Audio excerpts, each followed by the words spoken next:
प्रभु के वचन को सुने। कल्पना, आपका स्वागत है। परमेश्वर आपको इस्तेमाल करे, आशीषित करे।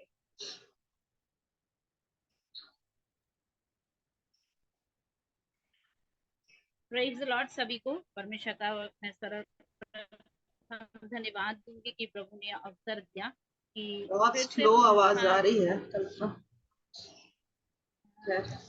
अब आ रही है? हाँ, पता नहीं, सबका मुझे आ नहीं रही है? मालूम। हाँ, आ रही है लेकिन स्लो है थोड़ा थोड़ा। हाँ, चलिए। मैं सर्वप्रथम परमेश्वर का धन्यवाद देती हूँ कि पुनः परमेश्वर ने अवसर प्रदान किया। और मैं बैठे बैठे इन दिनों सोच भी रही थी कि प्रभु बहुत दिन हो गए हैं और मैंने वचन नहीं दिया, और अचानक से मैंने कहा और मेरे पास परमेश्वर का दासी का फरमान आया कि आपको वचन देना है। तो मैंने प्रभु का धन्यवाद दिया और मैंने परमेश्वर से कहा कि प्रभु, हमारी प्रार्थनाओं को सुनने वाला, हमारी इच्छाओं को पूरी करने वाला परमेश्वर है। और इन दिनों हम देख रहे हैं कि परमेश्वर कितने अद्भुत रीति से काम कर रहा है। और परमेश्वर का काम जब होता है जब परमेश्वर प्रभु यीशु मसीह हमारे घर में उपस्थित होता है। तो जो मैंने आज पद दिया है वो है लूका रचित सुसमाचार उसका 19 अध्याय, इसका 4 और पद, और सब इस पर दृष्टांत को जानते हैं कि जगह के विषय में है। मेहरबानी करके कोई 4 से 6 तक पढ़ दे मेरे लिए। लूका रचित सुसमाचार 19 पद, उसका 4 से 6 तक।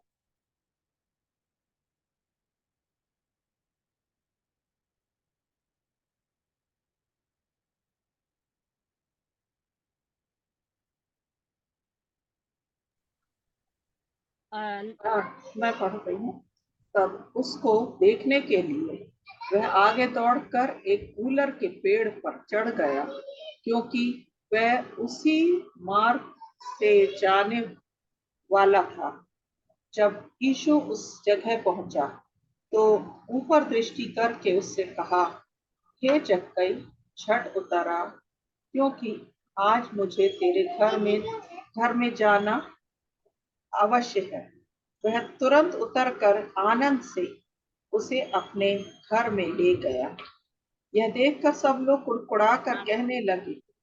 6 तक, 8 बस तक। 6 तक आएंगे। आमीन। इस विषय पे परमेश्वर आशीष से आज जो मैंने वचन लिया है वो है, टॉपिक है कि यीशु का घर में आना आवश्यक है। क्यों आवश्यक है यीशु का घर पे आना? और यीशु के घर में आने से जक्कई के जीवन में क्या परिवर्तन हुआ? यीशु के आने से, परमेश्वर का फरमान आने से क्या बदलता है, क्या परिवर्तन होता है? आज इस विषय में परमेश्वर ने मुझे अगुवाई दी। मैं कल से बैठी थी, प्रभु क्या दूं, लेकिन परमेश्वर ने ये वचन को मुझे दिया। और जक्कई को हम सब जानते हैं, उसकी हाइट को जानते हैं, उसके कैरेक्टर को जानते हैं कि किस तरह का और कैसा व्यक्ति जक्कई है। लेकिन जक्कई के मन में एक चीज थी, और वो ये थी कि मैं यीशु को किसी भी तरह देखना चाहता हूँ। और उसकी इच्छा ने, इस ललक ने इसको कहां तक पहुंचा दिया? गुलेर के पेड़ तक। और ये गुलेर के पेड़ में ऊंचा चढ़ के गया होगा, हाइट से कम है। और ये जितना ऊंचा चढ़ा होगा, मैं अपने मैं हमेशा वैसे ही कल्पना करती रहती हूँ। जब मैं बाइबल पढ़ती हूँ तो मैं ये सोच रही थी और मैं ये कल्पना कर रही थी कि यीशु मसीह को पता होगा कि इस जगह एक व्यक्ति मेरा इंतजार कर रहा है, और इस जगह पे एक व्यक्ति ऐसा होगा जिसने मुझे देखने के लिए आज एक अलग काम किया है। और गया, देखिए, जैसे जैसे सबने विश्वास किया, सबने अलग अलग काम किए। किसी ने तो झोले के मारे को छत से नीचे कर दिया, छत फाड़ के उसको नीचे कर दिया। और आज एक और चीज हुई अद्भुत की, यानी सोचने से परे है उस समय के लोगों के लिए कि वो कैसे कैसे आइडियाज लगाते थे, और कैसे उसने गुलेर के पेड़ पे चढ़ने का निर्णय लिया। और क्यों? क्योंकि यीशु मसीह को उसे देखना था। प्रियो, हाइट मायने नहीं रखती, कैरेक्टर मायने नहीं रखता, केवल एक जिज्ञासा कि प्रभु यीशु मसीह कौन है, कैसा है, मैं देखना चाहता हूँ। ये जिज्ञासा ने आज यीशु मसीह के साथ उसकी मुलाकात करी। और सोचिए कितनी भीड़ आ और जा रही है। और 5वें पद कहता है, जब यीशु ने उस जगह पर पहुंचा तो ऊपर दृष्टि करके कहा, हे जक्कई झट उतर आ। यीशु मसीह उस जक्कई के लिए वहां रुक गया। क्यों? क्योंकि वो जक्कई पेड़ पे था। ये प्रभु यीशु मसीह को पता थी। इसी वचन को मैं मनन एक दिन कर रही थी और मैं बैठे बैठे ये सोच रही थी, यीशु मसीह उस जगह पे जाके एग्जैक्ट कैसे रुक गए। इतनी भीड़ है और भीड़ में लोगों की जो नजरें रहती है वो नीचे जाती है कि ये लोग वो लोग करके। भीड़ में चलने वाला व्यक्ति कभी ऊपर की ओर नहीं देखता है, लेकिन यीशु मसीह को पता रहता है कि किसके लिए मुझे आवश्यक है कि मैं उसके पास तक पहुंचूं। आज आवश्यकता थी जक्कई के पास पहुंचने की, इसलिए यीशु खड़ा होकर उस जगह पर पहुंचा और उसने ऊपर की ओर दृष्टि की और कहा कि झट तू नीचे आ। आज एक नाटे व्यक्ति का ऊंचे पर चढ़ना उसके लिए एक छुटकारे का कारण हो रहा है, एक आशीष का कारण हो रहा है। आज यीशु मसीह को घर पे ले जाने का कारण हो रहा है। और उससे यीशु मसीह कहते हैं, हे जक्कई झट नीचे उतर, क्योंकि आज मुझे तेरे घर में रहना आवश्यक है। आज मुझे तेरे घर पे रहना आवश्यक है। हम यीशु मसीह को बचपन से जानते हैं, कईयों ने यीशु मसीह को वर्षों से जान रहे हैं, लेकिन कभी कभी हमारी परिस्थितियां ऐसी हो जाती है कि हम दूर हो जाते हैं और यीशु मसीह को हम घर के बाहर करने लग जाते हैं। कैसे? विश्वास है तो यीशु मसीह आपके पास, कम विश्वास है तो प्रभु यीशु मसीह दरवाजे पे खटखटा रहा है। अगर आपका पूर्ण रीति विश्वास है तो वो आपके नजदीक पे खड़े होके कहता है कि बता मैं तेरे लिए क्या करूं। अब कहता है मुझे तेरे घर आना आवश्यक है। यीशु मसीह का आवश्यक है कि वो आपके और मेरे मध्य में आए। यीशु मसीह का आवश्यक है कि वो गांव को बदलने के लिए गांव में जाए। मैंने यूहन्ना रचित सुसमाचार उसका 4 अध्याय और उसके 4 पद को मैं पढ़ूंगी और वो इस तरह से है। सॉरी, मैं 3 से पढ़ रही हूँ। तब वह यहूदिया को छोड़कर फिर गलील को चला और उसको सामरिया से होकर जाना आवश्यक था। उसको जाना जक्कई के पास से भी आवश्यक था, गुलेर के पेड़ के नीचे से। और आज उसको सामरे में भी जाना आवश्यक है। क्यों? क्योंकि आज एक गांव के परिवर्तन के लिए एक स्त्री बैठी हुई है और वो स्त्री वर्षों से चली आ रही है। वो स्त्री का कैरेक्टर भी मायने नहीं रखा। जिस तरह जक्कई का कैरेक्टर मायने नहीं रखता, उस तरह सामरी का भी कैरेक्टर मायने नहीं रखता। प्रभु यीशु मसीह ने हमें कैरेक्टर देख करके नहीं चुना, उसने हमें पूरी तरह से पाप देख करके चुना कि मुझे उद्धार देना जरूरी है। अगर प्रिय उद्धार पाप नहीं होता उसके जीवन में तो प्रभु यीशु मसीह उसे उद्धार करने के लिए आवश्यक आना नहीं था। एक चुनाव प्रभु यीशु मसीह का है कि मुझे इस व्यक्ति के पास जाना, इसके घर जाना आवश्यक है, जब भी इसके घर में आनंद आएगा। और आज सामरी स्त्री के पास भी जाने के लिए उसे सामरी से जाना जरूरी है, आवश्यक है। आवश्यक है परमेश्वर को कि वो आज ग्रुप में शामिल होना। क्योंकि यहाँ पे कितने लोग इस समय, मेरी बहनें बैठी हैं, किसी के मन में अलग अलग सी पीड़ाएं हैं, वो आप और मैं नहीं जानते, लेकिन प्रभु यीशु मसीह का वचन कहता है आवश्यक है मुझे आज दबोरा ग्रुप में आके आपकी पीड़ाओं में आनंद को बदलने के लिए। और जब उसका आवश्यक हुआ साम में जाने का, तो सामरी स्त्री ने एक गांव का परिवर्तन कर दिया। सामरी स्त्री के द्वारा प्रभु यीशु मसीह का काम वहां हो गया। और इसी पद में सामरी स्त्री एक बात को कहती है और वो 19 पद है और वो 19 पद 4 का 19 पद इस तरह कहता है स्त्री ने उससे कहा, हे प्रभु, मुझे लगता है कि तू भविष्यवक्ता है। अब वो विचार करती है कि हे प्रभु, मुझे लगता है तू भविष्यवक्ता है।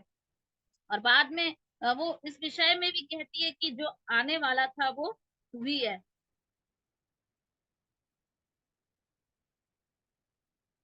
और जब ये स्त्री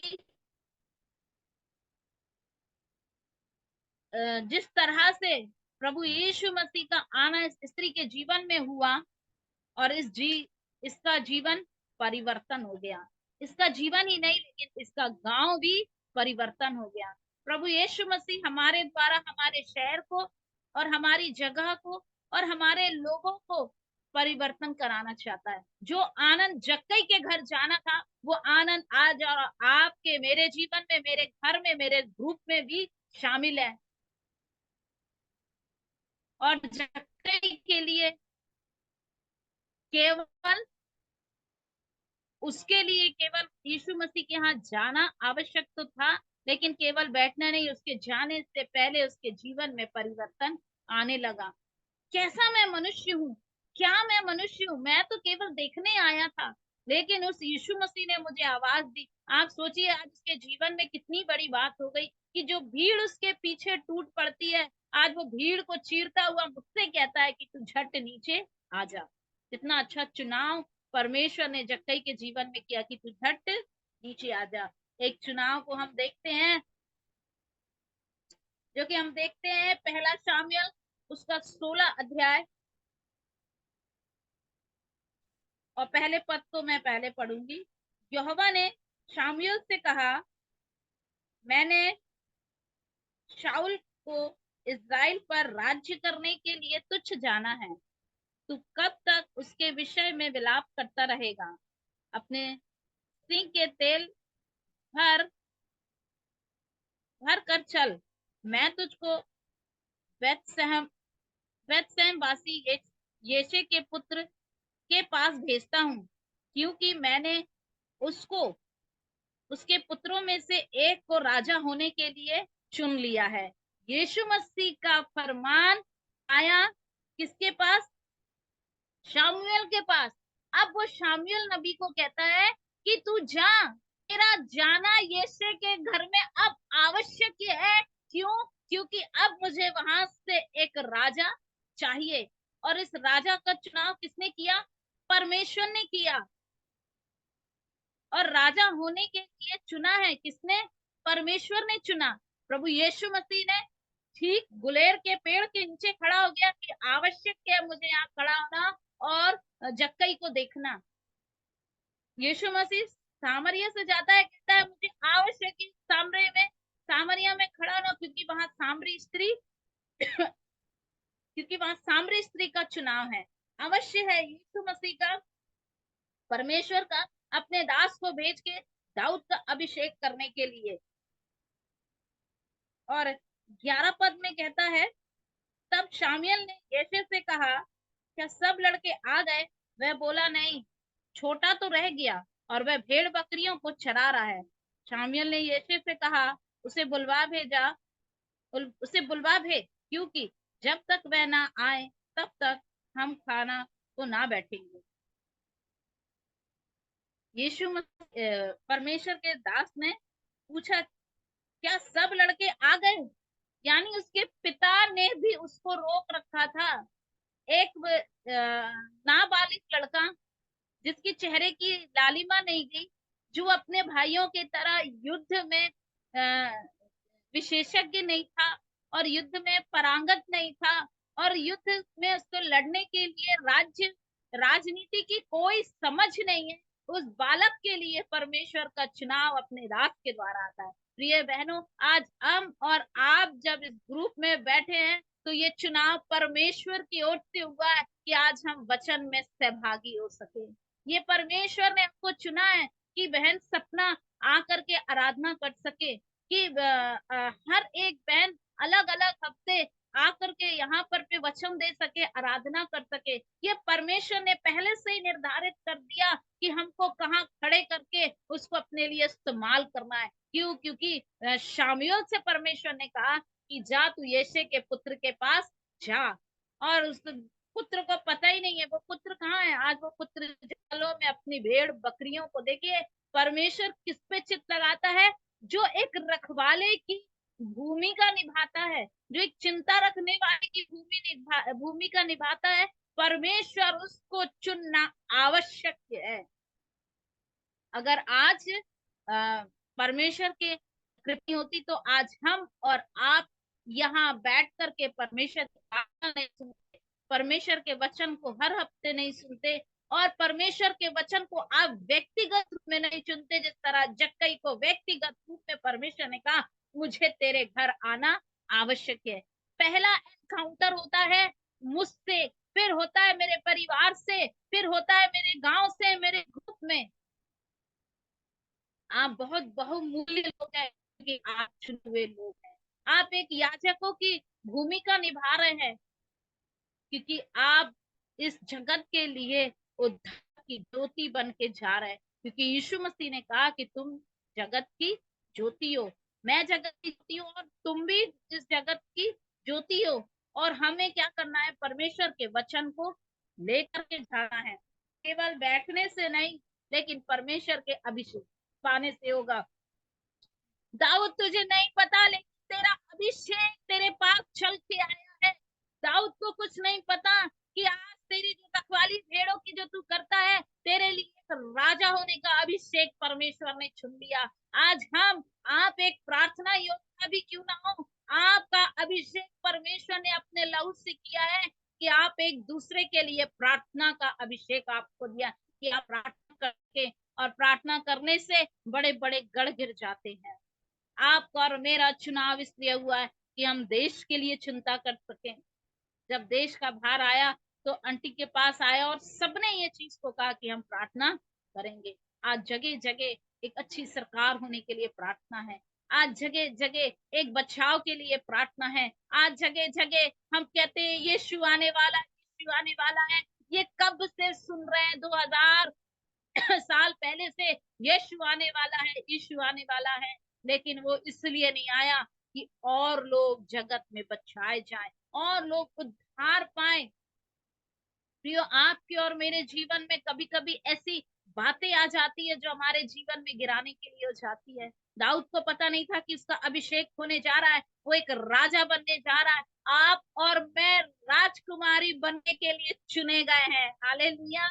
इस बात के लिए मुझे घमंड है कि परमेश्वर मेरा राजा है जो मुझे चुनकर राजकुमारी बनाया। वो मेरा पिता है कि उसने मुझे वो अधिकार दिया है कि मैं उसकी राजकुमारियों के साथ बैठ सकूं, मैं स्वर्ग के अधिकारी हो सकूं। क्योंकि जो राजा की संतान होती है वो राजकुमारी और राजकुमार होते हैं। एक दिन वो अपने पिता की राज्य पे शासन करते हैं और अधिकार मिलता है उसके राज्य पे। हमको भी शासन, शैतान के ऊपर, अंधकार के ऊपर शासन करने का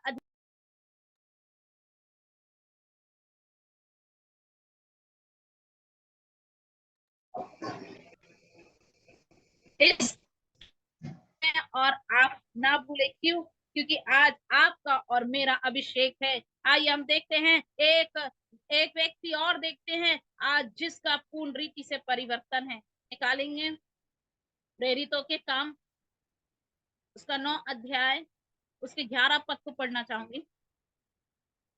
तब प्रभु ने उससे कहा, उठकर उस गली को जा जो सीधी कहलाती है, और यहूदा के घर जा, यहूदा के घर में शाऊल नामक एक तरसुसवासी को पूछ, क्योंकि देख वह प्रार्थना कर रहा है। अब परमेश्वर के दास को हनन्याह नामक एक चेले को प्रभु यीशु मसीह ने कहा कि तू जा और जो सीधी गली पड़ती है तू उस गली में जा, और जाकर क्या कर, एक शाऊल नामक व्यक्ति जो तफरीत से पूछ कि देख वो प्रार्थना कहाँ कर रहा है। शाऊल को पता नहीं था कि प्रभु का दूत के पास चला आ रहा है। शाऊल को पता नहीं था आज मेरे जीवन का अंधकार उद्धार में बदलने जा रहा है। शाऊल को नहीं पता था कि शाऊल आज तेरा परिवर्तन होने वाला है, कि तू जा और तेरे परिवर्तन के लिए आज प्रभु यीशु मसीह का चेला स्वयं आ रहा है। और कौन बात कर रहा है? अपने चेले से प्रभु यीशु मसीह बात कर रहा है कि तू जा। प्रिय बहनों, आज आप और मैं भी प्रभु यीशु मसीह के चेले हैं, और वो भी आपसे और मेरे से इसी तरह वार्तालाप करता है कि जा, तुझे उस बहन के जीवन में, उसके दुर्बलताओं में, उसकी पीड़ाओं में तुझे प्रार्थना करनी है। और प्रियो, आज कितना अच्छा, सोचा भी नहीं था कि जूम ऐप एक ऐसा माध्यम बनेगा जो आज हम घर घर एक दूसरे के घर पहुंच जाते हैं। जिस इंटरनेट पे शैतान ने कब्जा कर रखा था, वहां पे एक रिवाइवल के लिए एक जूम स्टार्ट हो गया, और आज इस जूम से प्रार्थनाएं शुरू हो गई। हम अपने अपने घरों में कैद थे, लेकिन आवश्यक था कि नेट का सही उपयोग करें, और जूम आ गया। और जूम, उस समय कोविड के समय लोग इतना घबराए हुए थे कि सुबह से शाम तक लोग क्या करते थे, इंटरनेट में घुसे रहते थे। और इंटरनेट में कोई और चैटिंग नहीं होती थी, केवल एक ही होती थी कि मैं कौन से जूम में, कौन से ग्रुप में जुड़ के प्रार्थना करूं कि मैं और मेरा परिवार इस कठिन समस्या से कभी ना पड़ने पाए, कोविड से बच जाए। कई लोग डर के मारे जूम में आ गए। जो प्रार्थना नहीं करते थे, जो चर्च नहीं जाते थे, वो जूम में डेली जुड़े हुए मुझे दिखते थे। मैं अपने मम्मी के जब मेरी विवाह नहीं हुआ था, जब की बात है, मैं अपने चर्च के जूम पे डेली शाम को प्रार्थना होती थी और हम उसमें जुड़ते थे। जितने कलीसिया में परिवार नहीं आते थे, उतने तो जूम में दिखते थे। और वो लोग ज्यादा दिखते थे जो त्योहारी मसीह थे। पास्टर अंकल ने हमारे कहा, प्रभु का धन्यवाद हो इस कोविड के लिए कि जो त्योहारी मसीह है, आज वो यहाँ बैठ करके प्रभु यीशु मसीह की चर्चा कर रहे हैं। प्रभु घुसे हुओं को निकालने वाला परमेश्वर है। आप किसी भी अवस्था में पड़ जाए, वो आपको खड़ा करने वाला परमेश्वर है। और वो आपको बचा करके आपका अभिषेक करने वाला, आपको चुन करके आपको सीधा खड़ा करने वाला परमेश्वर है। इसलिए जा, कि जो साउल नामक व्यक्ति है, उसके लिए देख, वो प्रार्थना करता तुझे मिलेगा। प्रिय, अगर हम और कोई बातों में लगे हैं तो प्रभु के वाहक और प्रभु के दास दासी हमारे बीच में नहीं आएंगे। अगर हम प्रार्थना करते बैठे हैं तो हमारे बीच में दासी लोग आएंगी, परमेश्वर के लोग आएंगे, और आपके जीवन से अंधकार मिट जाएगा। हालेलुया। मैं विश्वास करती हूँ कि इन दिनों आप जो भी अपनी मनोकामनाएं परमेश्वर के आगे कोई भी गुप्त विनतियां रखे, परमेश्वर का आत्मा कहता है आने वाले दिनों में गुप्त विनतियां गवाहियों में बदलने जा रही है। हालेलुया। ये विश्वास के द्वारा आपके जीवन में और मेरे जीवन में सफल होगा। और इसका 15 पद ऐसा कहता है, तब प्रभु ने उससे कहा, तू चला जा, क्योंकि वह तो अन्य जाति और राजाओं और इजरायलियों के सामने मेरा नाम प्रकट करने के लिए मेरा चुना हुआ पात्र है। देखिए, शाऊल के लिए परमेश्वर ने कितनी अच्छी बातें की। प्रभु यीशु मसीह का चेला उसके कैरेक्टर को देख रहा है। प्रभु यीशु मसीह का चेला उसकी बीती हुई जीवन को देख रहा है। प्रभु यीशु मसीह का चेला उसने जितने सताव किए, उस सताव को देख रहा है। लेकिन प्रभु यीशु मसीह वो देख रहा है जो उसका परिवर्तन हुआ है। यीशु मसीह आज शाऊल के जीवन का अंधकार देख रहा है जो उजाले में आया। क्यों? क्योंकि प्रभु यीशु मसीह कहा कि मैंने उसे अन्य जातियों के लिए, इजरायलियों के लिए, राजाओं के लिए, वो मेरा नाम प्रकट करने के लिए मैंने उसे चुन लिया। धन्य है आप, धन्य है ऐसा परमेश्वर जिसने आपको और हमको उसका नाम प्रकट करने के लिए चुन लिया। कितनी बड़ी बात है, जब हम कहीं जाते हैं तब लोग हमको देखते तो क्या कहते हैं, आप लोग क्रिश्चियन लोग हो, आप लोग क्रिश्चियन है। जब कोई बीमारी की अवस्था में होता है तो डॉक्टर साहब कहता है कि नहीं ईसाइयों, आप लोगों की गॉड में बहुत पावर है। इस विषय के लिए मैं एक गवाही को रखूंगी।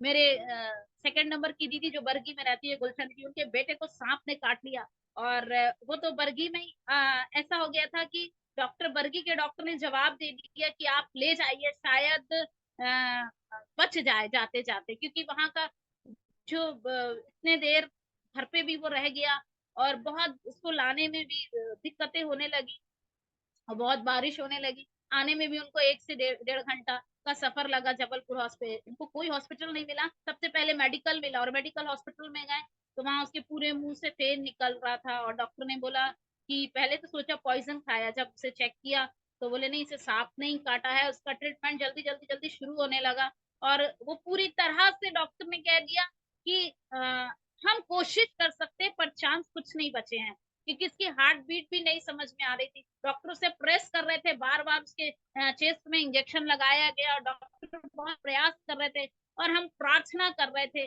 और प्रार्थना करते करते दीदी एकदम चिल्ला के रोने लगी। मैंने दीदी से कहा विश्वास करना, रोना नहीं, क्योंकि परमेश्वर ने चुना है कि हम प्रार्थना में जीत सके। और ऐसा हुआ कि परमेश्वर ने उस मृत बेटे के शरीर में जान को फूंक दिया। और जब प्रार्थनाएं हम करते थे उसकी हालत ऐसे बिगड़ जाती थी कि एकदम से उसका ब्लड है जो जमने लग जाता था और उसे बुखार आने लगता था, वह शिवरिंग करने लगता था। फिर एक बात ऐसे है कि उसकी चेस्ट में पेन होने लगा, ब्लड आने लगा। डॉक्टर कह दिया नामुमकिन है बचना, लेकिन मेरे नामुमकिन को मुमकिन करने वाला परमेश्वर वहां साथ में था। जब हम पूरे बहनें चारों बहनें मम्मी के साथ खड़े होकर के हम लोगों ने चैन कड़ी प्रार्थना करना शुरू कर दिया। जब हम चैन कड़ी प्रार्थना कर रहे थे, मैंने कि प्रभु जो नामुमकिन को मुमकिन करने वाला खुदा हमारे साथ है।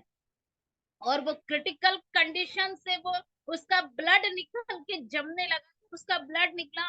और जब टेस्ट किए तो डॉक्टर ने कहा कि इसका ब्लड पूर्ण रीति से चलने लग गया है, इसके ब्लड का प्लाज्मा खुल चुका है। और प्रभु का धन्यवाद हो कि जब जिस दिन छुट्टी हो रही थी और वो इतनी जल्दी रिकवरी कर गया। डॉक्टर बोला ये बाजू में जो लड़का लेटा हुआ मैं इसे महीने भर से देख रहा हूँ, लेकिन उसकी हालत में कोई भी कंडीशन में सुधार नहीं है। आजू बाजू वाले पूछने लगे कि आप क्या झाड़ा फूकी कर रही थी, हमको भी बता दो कि हमारा बच्चा भी ठीक हो जाए। एक ही बात का, यीशु मसीह के नाम से कहो मेरा बेटा चंगा हो जाए। वो उद्धार करता है। जिस दिन उसकी छुट्टी हो रही थी उस दिन हम लोगों ने जब निकल रहे थे डॉक्टर मिठाई ले जाके देते, डॉक्टर ने बहुत प्रेम किया। और वो डॉक्टर पंडित थे, उनका व्यास नेम था। उन्होंने कहा जब हमारे से बोलते सिस्टर मैं आप लोग से एक बात कहना चाहता हूँ, आपका जो बेटा जिस कंडीशन में था नामुमकिन था कि वो मेडिकल से स्वस्थ होकर निकले। हम लोग ने प्रयास कर रहे थे कि जो भी होगा वो हम डॉक्टर है करके, हाथ में डिसीजन है, जीना है जीना, नहीं जिएगा तो ये भी एक पेशेंट है, आया और चला जाएगा। लेकिन परमेश्वर ने उसे उस हॉस्पिटल से निकाल लिया। वो जीवित अपने पैरों पे बल के साथ खड़ा होगा, क्योंकि यीशु मसीह 40 साल के 38 साल के व्यक्ति से कहता उठ अपनी खाट उठा और चल। फिर उसके अंदर 38 साल की कमजोरी दूर हो गई और उसने अपनी खाट को उठा लिया। और डॉक्टर ने एक बात को कहा कि आपके गॉड में बहुत पावर है। जो आप लोग प्रेयर कर रहे थे और उसके शरीर में ना हीलिंग हो रही थी, ये चीज को मेडिकल साइंस नहीं मानेगा, लेकिन मैं आपकी प्रार्थनाओं को देख करके आपके गॉड को कहता हूँ कि बहुत पावरफुल है। आपके द्वारा और मेरे द्वारा मेरा परमेश्वर प्रकट होगा, कि उसके नाम को प्रकट करने के लिए आपको चुना है। अगर आप में और मेरे में ये सामर्थ नहीं है प्रिय बहनों, तो आपके और मेरे जीवन में परमेश्वर का नाम प्रकट नहीं होगा। हम नाम प्रकट करने के लिए चुनी हुई बहनें हैं, क्योंकि शाऊल को उसने चुन लिया। आप और मैं खाली पीली बजने वाले पीतल नहीं है, आप और मैं पात्र हैं जिसमें दया, प्रेम, कष्ट भोगना, सहनशीलता, और जब अनादर हो तो आपको आनंद होना, हमारे पात्र में ये सब होना चाहिए। विश्वास भी है और हमारे जीवन में फल भी है, लेकिन हमारे जीवन में अनादर में आनंद होना चाहिए हमारे पात्र में। तो कोई हमें कुछ मिले या ना मिले, प्रभु की स्तुति हो। हमेशा इस गीत को याद रखें। और जिसके जीवन में प्रभु यीशु मसीह है और उसका लहू भी काम करता है, जिस तरह परमेश्वर का लहू काम किया इजरायलियों को बचाने के लिए, निकालेंगे निर्गमन 12 अध्याय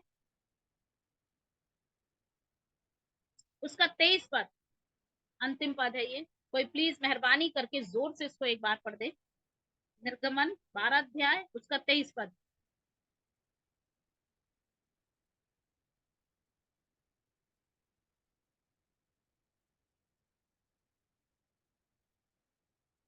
निर्गमन 12 अध्याय 23 पद।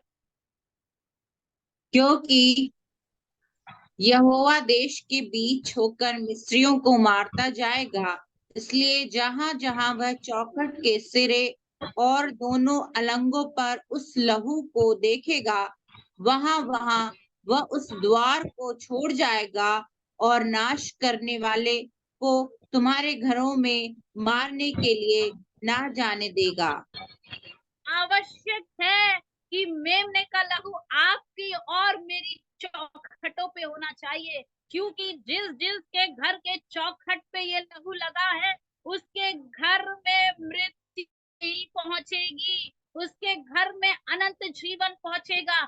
आइए मैं और आज हम ऐसी बहने बने कि हम उस लहू को लेकर के चौखटों पे लगाने के लिए हम सक्षम हो जाए, निडर हो जाए सबसे पहले, क्योंकि जो समय चल रहा है उस समय में अब हमें निडरता चाहिए, हमें आनंद चाहिए। क्यों?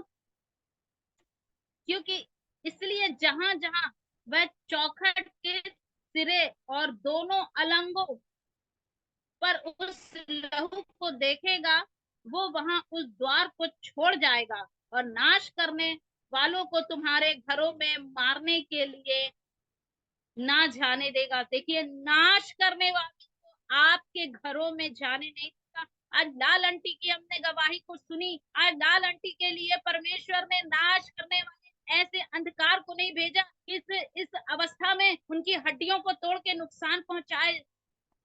और परमेश्वर ने ऐसे नहीं भेजा कि आप जिस भी दुर्बलता में हो कि परमेश्वर आपको उस दुर्बलता में छोड़ दिए, लेकिन इसलिए परमेश्वर का यीशु मसीह का लहू, वो मेमने का लहू आपके मेरे और चौखटों पे, हमारे माथों पे लगा है कि मैं यीशु की संतान हूँ और उसके लहू से खरीदी गई।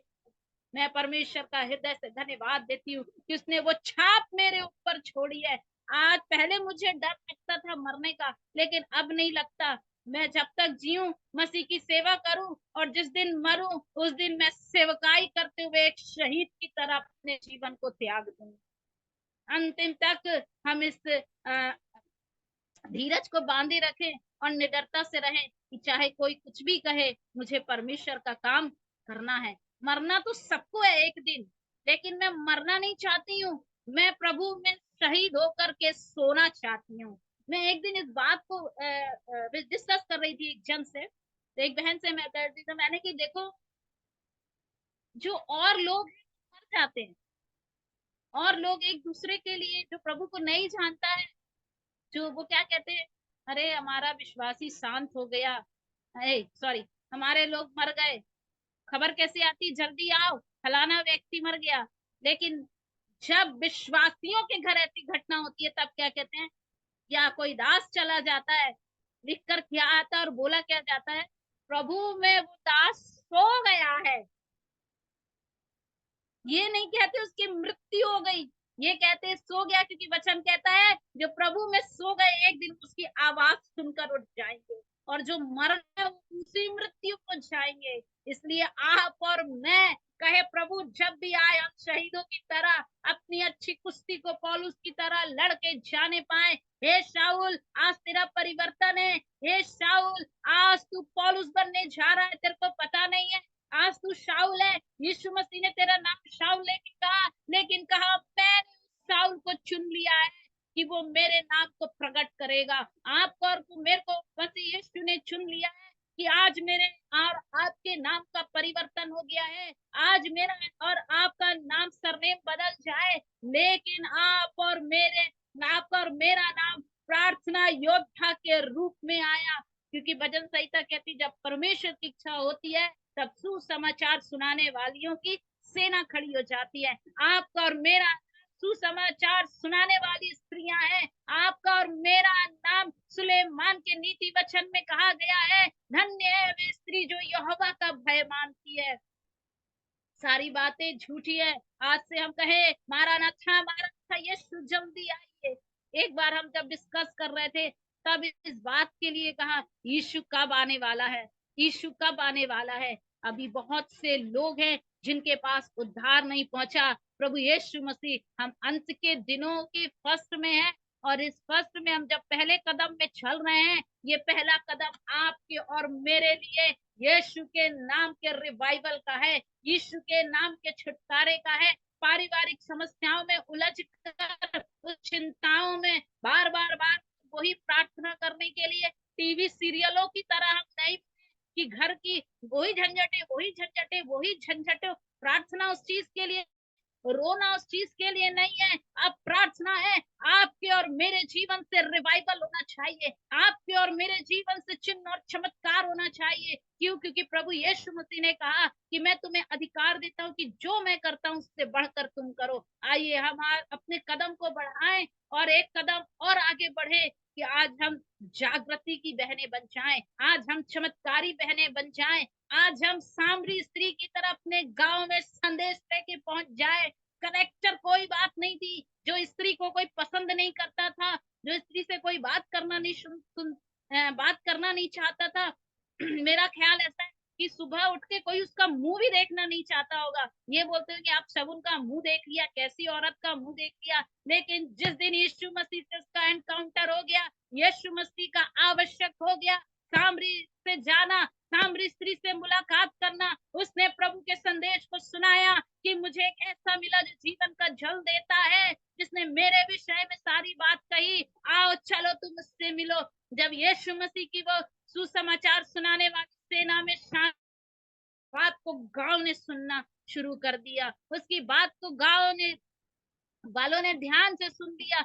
आप और मैं जब उस सेना में शामिल हो गए, हर एक प्रार्थना योद्धाएं बहनें कमांड ले, यीशु के नाम में डांटना शुरू कर दे। वचन कहता है, पवित्र आत्मा कहता है, आज से मैं तुझे नया पावर देता हूँ। आज तुम्हारा परिवर्तन है कि तुम मेरे पात्र चुने गए हो। अब तुम्हारी आराधना का जो स्टैंडर्ड था, सपना बहन पवित्र आत्मा कहता है, जो आपका अभी तक जितना आप आराधना का स्टैंड था, आज से आपका लेवल अलग होने जा रहा है। आपकी आराधना में वो पावर को देने जा रहा है, आपकी आराधना में वो अद्भुत काम करने जा रहा है। परमेश्वर का काम अद्भुत रीति से काम करने वाला प्रभु है। आप और मैं केवल यूं ही प्रार्थना करने वाले, यूं ही रोने वाले ना बने, लेकिन आज से मैं और आप परिवर्तन होकर के प्रार्थना करने वाली बन जाएं। अपने दुखड़े को रोने वाले नहीं, लेकिन हम ललकार से हुंकार भरने वाली जय की स्त्रियां बन जाए, क्योंकि वो हमें जय के उत्सव में लिए फिरता है। आज जक्कई तेरे घर आना मुझे आवश्यक है। जब यीशु मसीह घर आ जाता है तब परिवर्तन हो जाता है, तब आनंद आ जाता है, तब छुटकारा आ जाता है, तब परिवर्तन आ जाता है। आज मैं और आप अपने परिवर्तन के लिए बैठे रहे। परमेश्वर का आत्मा मेरे को बताता है, कई बहनें जो इस समय दुखी मन से बैठी हुई हैं, उलझने और परेशानियों से बैठी हुई हैं, आने वाले दिनों में बहन आपके जीवनों में परमेश्वर एक जय की गवाही देने जा रहा है। आपके जीवन से सारी पारिवारिक समस्या छूट करके आप एक आत्मिक बेटियां बनने जा रही हैं, आप एक सामर्थी बेटी बनने जा रही हैं, आप जातियों को गिरा देने वाली बेटी बन रही हैं, आप गढ़ों को ढा देने वाली बेटियां बन रही है। परमेश्वर आप लोग के जीवन में अद्भुत काम करे। आइए इस बड़े वचन पे परमेश्वर हम सभी को आशीष दे। हम आवश्यक स्त्री बने।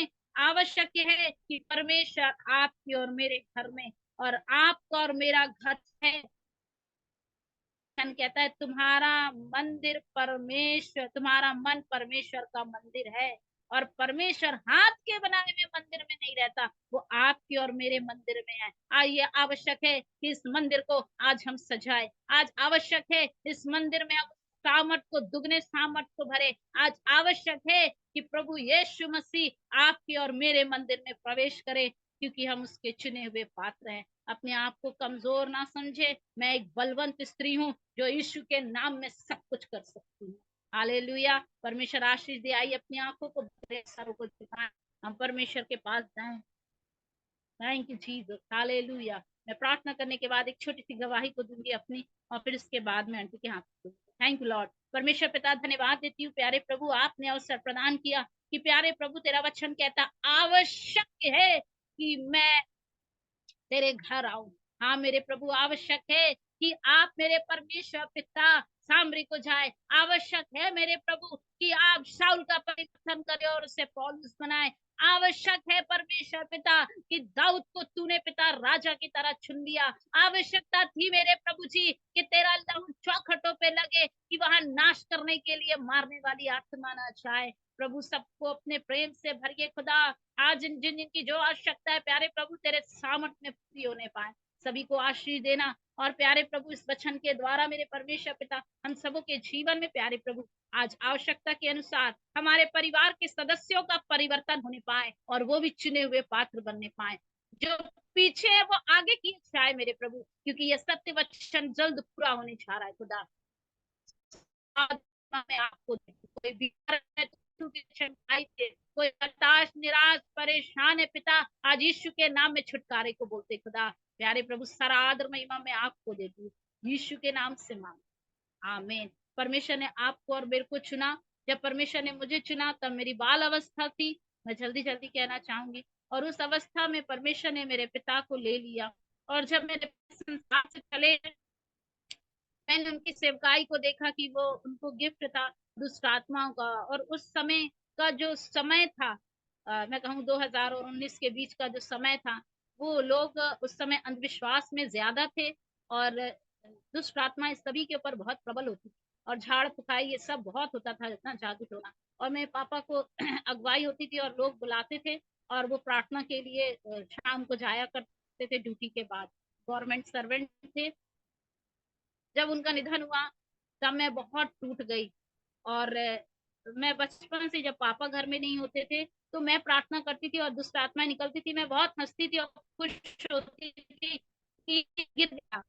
एक तरफ दुष्ट आत्मा निकल गई, मुझे खुश होती थी कि ये मैंने छुआ और ये गिर गया, वो मेरे लिए खेल था। और मुझे पता नहीं था कि परमेश्वर ने मुझे चुनता चला। मुझे बहुत झटका लगा और मैं उस समय बहुत अंदर से टूट गई। सब प्रार्थना दुआ मुझे अविश्वास सा लगने लगा और मैं ये सोचती थी जिस खुदा में इतनी ताकत है जो खुद पिता को क्यों नहीं जिंदा कर सका। और इस तरह से मैं ढीठ होती गई, प्रार्थना में बढ़ती तो गई लेकिन मेरे अंदर एक ढीठ आत्मा आ गई। मैं खड़ी रहती थी, ताली भी बजाती थी तो ऐसे बजाती थी जैसे मैं बहुत एहसान कर रही हूँ प्रभु पे भवन में। इस तरह से मेरा सोच और विचार हो गया था कि उस समय मुझे कुछ समझ में नहीं आता था। मैं छोटी बच्ची थी, 10-12 साल की, और मुझे उस समय कुछ ऐसा समझ में नहीं आता था कि परमेश्वर जो करता है अच्छे के लिए करता है और वो अपने लोगों को अपने पास बुला लेता है। फिर उस तरह से मैं धीरे धीरे बढ़ती गई और एक दिन हमारे चर्च में केरला से पास्टर टीनू जॉर्ज आए। वो बहुत अच्छे भविष्य वक्ता थे और उन्होंने मेरे ऊपर बार बार 3 दिन लगातार प्रोफेसी करी और मैं आगे नहीं बढ़ी। बाद में उन्होंने मुझे हाथ पकड़कर वो मेरे पास आए और उन्होंने कहा, प्रभु तुझे चुन रहा है, मैं इस पुलपिट पे तेरे को देख रहा, तू खड़ी होके वचन दे रही है। और मैं मन में हंस रही थी, मैं क्या वचन दूंगी, मुझे तो वचन समझ में ही नहीं आता है, मैं क्या खड़ी हूँ, मुझे तो सब पीछे कर देते हैं। क्योंकि चर्च में ऐसा होता था, मेरा रंग काला होने के कारण गोरी लड़कियां आगे और मैं प्रैक्टिस में पहले जाती थी, काली होने के कारण मैं पीछे। हर बात में मैं मुझे पीछे कर दिया जाता था और सबको आगे कर दिया जाता था। सुना, मैं बोली मुझे कौन आगे करेगा। लेकिन ये नहीं जानती जिस खुदा ने आपको चुन लिया है वो मनुष्य के चुनाव से नहीं लेकिन अपने चुनाव से खड़ा करने वाला परमेश्वर है। और वो बार बार कहते थे कि प्रभु के दास मुझे बार बार कह, प्रभु ने तुझे चुना है, प्रभु ने तुझे चुना है।